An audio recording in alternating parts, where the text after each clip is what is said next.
नमस्कार। आज की इस वीडियो में अपने पृथ्वी की आंतरिक संरचना के बारे में जानेंगे। यानी पृथ्वी की जो आंतरिक संरचना है, यानी धरातल के अंदर और बाहर जो अपने पृथ्वी बाहर से अपने को दिखाई देती है, क्या वैसी है? यानी पृथ्वी के अंदर से अपने पानी जो निकाल रहे हैं वो किस प्रकार से पृथ्वी के अंदर संचित है? पृथ्वी का जो गुरुत्वाकर्षण बल है वो किसके कारण पैदा होता है? पृथ्वी क्या समान एक जैसे कठोर पदार्थों से बनी हुई है या पृथ्वी के अंदर भी द्रव के रूप में पाया जाता है? पृथ्वी के बाहर जो ज्वालामुखी द्वारा लावा आता है वो कहाँ से निकल कर आता है? आदि विषय पर अपनी चर्चा करेंगे इस वीडियो में। तो सबसे पहले पृथ्वी की आंतरिक संरचना, टॉपिक का नाम है पृथ्वी की आंतरिक संरचना। पृथ्वी की आंतरिक संरचना को ताप व दाब घनत्व के आधार पर 3 भागों में बांटा जा सकता है। कौन कौन सी? भूपरपट्टी, जिसे क्रस्ट या पपड़ी भी कहा जाता है, मेंटल व क्रोड। पृथ्वी की आंतरिक संरचना को मुख्यतः ताप, दाब व घनत्व के आधार पर 3 भागों में बांटा जा सकता है। भूपरपट्टी, क्रस्ट, पपड़ी, बाहरी परत को कहते हैं मेंटल व क्रोड। अब उसके बाद में रासायनिक संरचना के आधार पर, रासायनिक संरचना के आधार पर भी सवेश महोदय ने 3 भागों में बांटा। वो कौन कौन सी है? सियाल, सीमा व निथे। पृथ्वी की आकृति इस प्रकार से गोल है, यानी अपने जो धरातल पर रहते हैं वो क्या है? ये बाहरी परत है जिस पर पर्वत है, पठार है, मैदान है बने हुए। क्या पृथ्वी की आकृति एकदम गोल है? अब इसके बारे में अब मैं जैसे बना दूं भी, पर्वत है इस प्रकार से, महासागर है इस प्रकार से, कहीं पे मान लो मैदान है या पठार है, इस प्रकार से पृथ्वी अपने उभरी हुई चपटी हुई है। लेकिन इसे समुद्र तल से औसत आधार मानकर ऊंचाई व गहराइयों को एक औसत मानते हुए पृथ्वी को चपटी, गुलाब या वर्त के रूप में दर्शाया जाता है। अब ये भूपरपट्टी से अंदर की ओर पृथ्वी को 3 भागों में बांटा जा सकता है। पृथ्वी को 3 भागों में बांटा जा सकता है। बाहरी परत को नाम दिया गया है भूपरपट्टी जो 0 से 200 किलोमीटर तक गहरी है। अब दूसरी परत को नाम दिया गया है मेंटल। कौन सी है दूसरी? मेंटल 200 से 2900 किलोमीटर तक गहरी मानी गई है। और तीसरी परत को नाम दिया गया है क्रोड, जो 2900 किलोमीटर से पृथ्वी के केंद्र तक विस्तृत है, जो 2900 किलोमीटर से पृथ्वी के केंद्र तक विस्तृत है, जिसे क्रोड नाम दिया गया। पृथ्वी की आंतरिक या सबसे मध्य वाली परत है उसे। अब पृथ्वी की आंतरिक परतों का निर्धारण किसके आधार पर किया गया है? भूकंपीय तरंगों की गति के आधार पर इसका अध्ययन किया जाता है। यानी भूकंप की जो पृथ्वी की आंतरिक परतों के अंतर्गत तरंगों की गति का अध्ययन किया जाता है। भूकंप की तरंगे घनत्व अगर अधिक होगा तो तीव्र होगी, अगर दर होगा घनत्व कम है तो वहां पर क्या है? पृथ्वी के अंतर्गत भूकंपीय तरंगे जो एस तरंगे, पी तरंगे, एल तरंगे, उनका कहीं पर वेग कम होगा, कहीं पर ज्यादा होगा। एस तरंगे द्रव के अंतर्गत गति नहीं कर सकती है, पी तीनों माध्यमों से गुजर सकती है। वे अपने आगे बढ़ेंगे इसमें। तो पृथ्वी की आंतरिक संरचना को 3 भागों में बांटा गया है, भूपरपट्टी, मेंटल व क्रोड। अब तीनों परपट्टी, भूपरपट्टी को नाम भूपरपट्टी, क्रस्ट या पपड़ी भी कहा जाता है। दूसरी है मेंटल और तीसरी है क्रोड। क्रोड को 2 भागों में बांटा गया, फिर आंतरिक क्रोड व बाह्य क्रोड। मेंटल को भी पुनः 2 भागों में बांटा गया, ऊपरी मेंटल व निचली मेंटल। भूपरपट्टी को भी 2 भागों में बांटा गया, ऊपरी व निचली परपट्टी। अब इन्हें जो अलग करता है, जैसे मान लो ये ठोस परत है और दूसरी है मेंटल है, द्रवावस्था में, तो ठोस और द्रव, जैसे अपने मान लो तालाब है, तालाब के किनारे अंदर वाले भाग में पानी भरा रहता है और बाहर है जो स्थल भाग है, उनके बीच में क्या है, जो संक्रमण स्थल है, जिसे सममतता नाम दिया जाता है, समता या संक्रमण क्षेत्र, जिसे अलग अलग समन्ता के नाम से जाना जाता है। अब पृथ्वी का जो चित्र है वह पृथ्वी की आंतरिक संरचना को, परतों को बनाते वक्त इसे अपने इस प्रकार से बनाएंगे। पृथ्वी की आंतरिक संरचना को अलग अलग 3 परतों में गहराई के अकॉर्डिंग इस प्रकार से बांटेंगे। जिस प्रकार से एक प्याज होता है उसके अंतर्गत आंतरिक परतें होती है, एक अपने छिलका उतार दिया, दूसरा छिलका उतार दिया, उसके बाद में अंदर करोड़ तक जाते हैं। उसी प्रकार पृथ्वी के क्या है, अलग अलग परतें हैं, जिसे मुख्यतः 3 भागों में बांटा गया है। ताप, दाब व घनत्व के आधार पर। सबसे पहले बाहरी परत को भू परपट्टी, पपड़ी या क्रस्ट कहा जाता है। इसका मुख्यतः घनत्व 2.3 है। पृथ्वी का औसत घनत्व, पृथ्वी का औसत घनत्व 5.5 ग्राम प्रति वर्ग सेंटीमीटर। वर्ग सेंटीमीटर होगा या घन सेंटीमीटर होगा?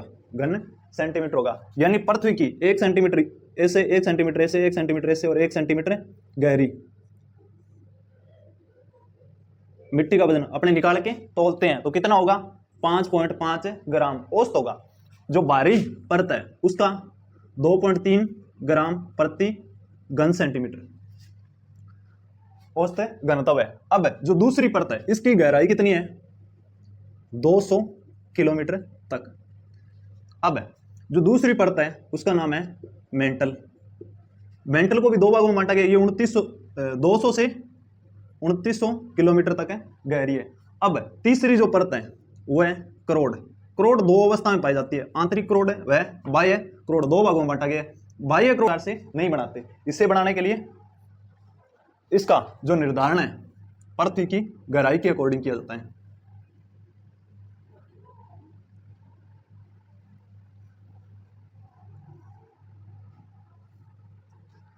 आंतरिक करोड़ में बाह्य करोड़ जो 2900 किलोमीटर से लेकर पृथ्वी के केंद्र तक या पृथ्वी की त्रिज्या का जो फैलाव है वहां तक पाई जाती है। मेंटल का औसत घनत्व 5.5 से 6.3 ग्राम तक पाया जाता है। अब करोड़ का जो घनत्व है वो 13.3 ग्राम प्रति घन सेंटीमीटर पाया जाता है। अब इन्हें पुनः 2 भागों में बांटा गया है। भूपरपट्टी को पुनः 2 भागों में बांटा गया है। ऊपरी भूपरपट्टी व निचली भूपरपट्टी। जो इन्हें अलग करती है उनका एक अपने को सूत्र याद रखना है, कमर गुल। यानी जो ये सममतता है, समन्ता या संक्रमण क्षेत्र है, उसे क्या नाम दिया गया? कोनार्ड। कोनार्ड, कोनार्ड समता। आपसे प्रश्न पूछा जाएगा, आरपीएससी पूछेगी, एमजीएसयू कोई भी यूनिवर्सिटी हो उसके अंतर्गत छोटा प्रश्न पूछा जाता है, ऊपरी भूपरपट्टी व निचली भूपरपट्टी को अलग करने वाली असमानता या परत का नाम बताइए। तो क्या नाम आ जाएगा? कोनार्ड। अब दूसरी जो असमानता या अलग करने वाली परत है उसे क्या नाम दिया जाएगा? जिस प्रकार से प्याज के बीच में झिल्ली पाई जाती है 2 परतों के बीच में, उसी प्रकार से ये असमानता वाली परत है। भूपरपट्टी इस प्रकार से लिख लेना, पहले ऊपर व ऊपरी व निचली भूपरपट्टी को अलग कौन करती है? कोनार्ड। दूसरी है भूपरपट्टी व ऊपरी मेंटल, ऊपरी मेंटल माहो। तीसरी जो परत है ये पहली होगी, दूसरी होगी असमानता, तीसरी है समन्ता। वो है ऊपरी मेंटल व निचली मेंटल, जिसे रेप्टी अलग करती है। चौथी जो है वो निचली मेंटल व बाह्य करोड़, जिसे गुटेनबर्ग असमानता के नाम से जाना जाता है। अब लास्ट जो असमानता बची है वो है बाह्य करोड़ व आंतरिक करोड़ को अलग कौन करती है? लेहमान। अब सीधा सा अपने को याद रखना है असमता। सबसे पहले असमता। असमता क्या होता है? दो संक्रमण क्षेत्र होता है, दो भिन्न क्षेत्रों को आपस में जोड़ता है या दो क्षेत्रों को अलग करता है, उसे असमता नाम दिया गया है। अब दो परतों के बीच में जो अलग करने वाला क्षेत्र है, सबसे पहले ऊपरी परपट्टी, भूपरपट्टी या ऊपरी परपट्टी क्रस्ट नाम दे दे, निचली परपट्टी, निचली पपड़ी का नाम दे दे, अलग करने वाली परत का नाम है कोनार्ड। कौन सी है? कोनार्ड है। दूसरी है जो असमता है वो है माहो। कौन सी है? माहो। आपसे पूछ ले भूपरपट्टी व मेंटल को अलग करने वाली परत का नाम क्या है, तो क्या है? माहो। ऐसे भी पूछ सकता है निचली परपट्टी व ऊपरी मेंटल को अलग कौन करती है, तो कौन सी हो जाएगी? माहो। अब उसके बाद में पूछेंगे ऊपरी मेंटल व निचली मेंटल, यहाँ पे एक और असमानता पाई जाती है। ऊपरी मेंटल व निचली मेंटल को अलग करने वाली परत का नाम क्या है, तो क्या हो जाएगा? रेप्टी। तीसरी है निचली मेंटल व बाह्य करोड़ को अलग करने वाली परत का नाम क्या है?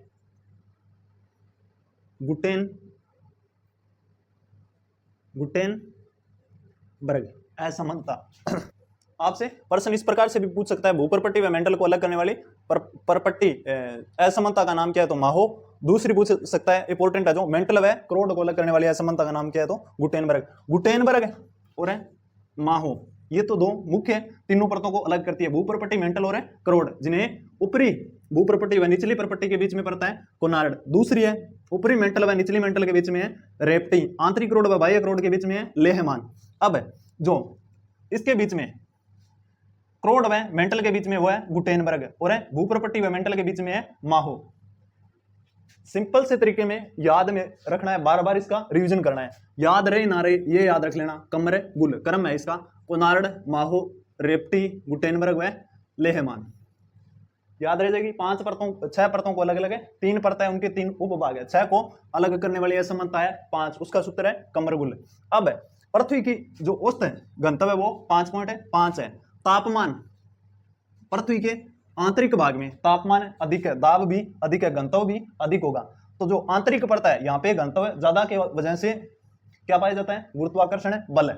अब स्वेस महोदय के अनुसार, किसके अनुसार? स्वेस महोदय ने रासायनिक वर्गीकरण दिया, यानी कौन कौन से तत्व किस परत में पाए जाते हैं। तो उन्होंने बाहरी परत को नाम दिया सियाल, दूसरी को नाम दिया सीमा और तीसरी को नाम दिया निफे। 3 परतों में बांटा स्वेस ने, सियाल, सीमा व निफे। स्वेस महोदय ने क्या है? तापमान, घनत्व व दबाव के आधार पर तो भूपरपट्टी, मेंटल व करोड़ के रूप में बांटा जा सकता है। स्वेस के अनुसार, रासायनिक संरचना के अनुसार स्वेस महोदय ने 3 भागों में बांटा, सियाल, सीमा व निफे। अब सियाल में कौन कौन से 2 तत्व पाया जाता है? पहले में है Si plus Al, silica plus aluminium. दूसरी में है सिलिका प्लस मैग्नीशियम और तीसरी में है nickel plus ferrous. Nickel plus ferrous, निकल व लोहा। फेरस किसे कहते हैं? लोहे को। तो आंतरिक परत में घनत्व ज्यादा होने के कारण, लोहा के पाए जाने का कारण पृथ्वी के अंदर क्या है? गुरुत्वाकर्षण बल पाया जाता है। अब एक चीज अपने को और याद रखनी है, ऊपरी मेंटल है जो द्रव अवस्था में है, जिसे किस नाम से जानते हैं? ऊपरी मेंटल है। तो मेंटल को पुनः 2 भागों में बांटा गया, ऊपरी मेंटल व निचली मेंटल। ऊपरी मेंटल को दुर्बलता मंडल या स्टेनोस्फेयर के नाम से जानते हैं। दुर्बलता मंडल यानी ये परतें कमजोर या द्रव अवस्था में पाई जाती है, जहां से पृथ्वी के अंतर्गत ज्वालामुखी का उद्गार होता है, दरार के द्वारा लावा बाहर आता है। वो कौन सी परत है? दुर्बलता मंडल। दुर्बलता मंडल से ज्वालामुखी का लावा, पृथ्वी के अंतर्गत लावे को किस नाम से जाना जाता है? मैग्मा। धरातल के ऊपर आने पर लावा के रूप में जानते हैं। अब ये वीडियो काफी लंबी हो जाएगी, आगे वाली वीडियो में अपने भूकंपीय तरंगों के बारे में, ज्वालामुखी उद्गार के बारे में, ज्वालामुखी के प्रकार, इसके बारे में जानेंगे। धन्यवाद।